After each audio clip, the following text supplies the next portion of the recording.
One of my favorite subjects to discuss is nutrition. I feel it is the most important thing we do for our own health and our dog's health.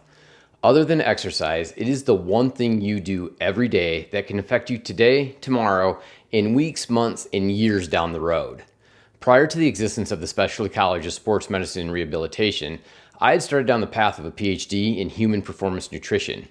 Many of us interested in the sports medicine side of veterinary medicine had to do our advanced work with our human colleagues as the canine sports medicine opportunities were in their infancy.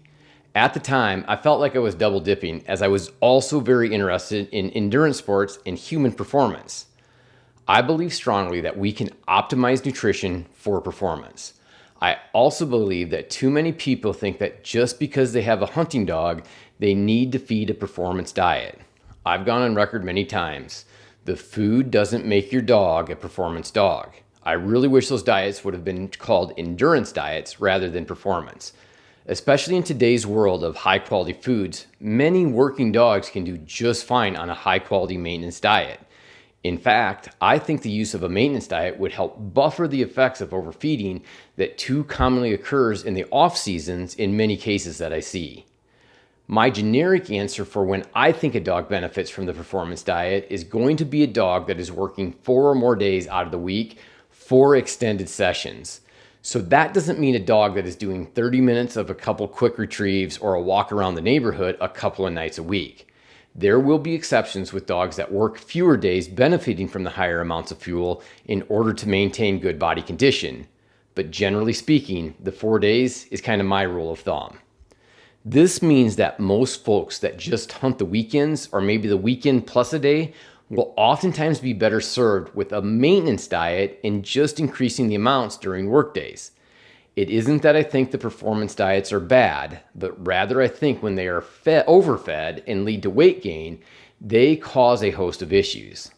I also think that the pros and professional related staff with dog food companies want to move the performance SKUs to justify their jobs and relationships. You will often hear them advocating these performance diets to all life stages and for year-round feeding.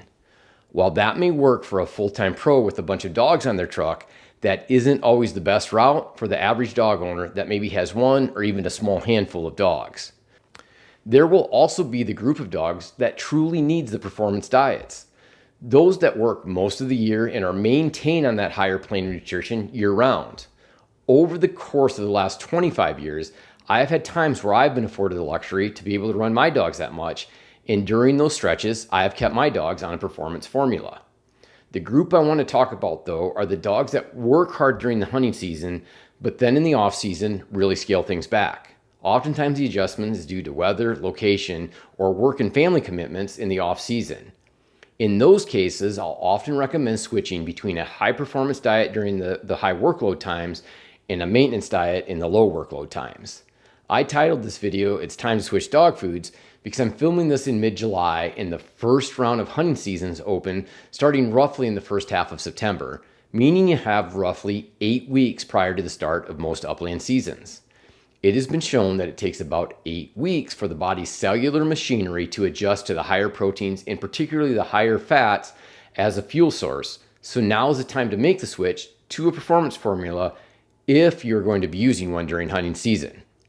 Over the course of the last 25 years, I've had years I feed performance year-round, years I've fed maintenance year-round, and years that I've used both.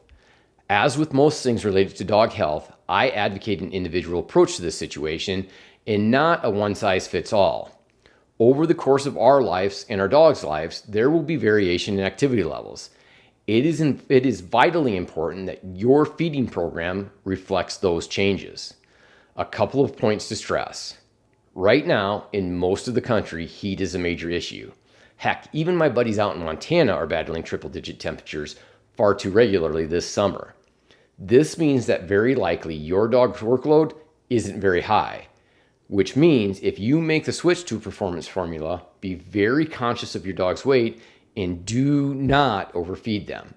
Take into account your dog's current caloric needs and potentially scale back on the performance formula as you make that switch. Depending on what maintenance formula you are switching from and what performance project you are switching to, you may want to scale back anyway for a couple of days, regardless of activity, simply to avoid overloading the intestinal tract and ending up with GI issues. One question that frequently gets asked is, what happens if I just wait to switch during hunting season? The key point is that your dog won't be performing at an optimal level with this approach. There won't be any glaring issues, they just won't be running at their theoretical best.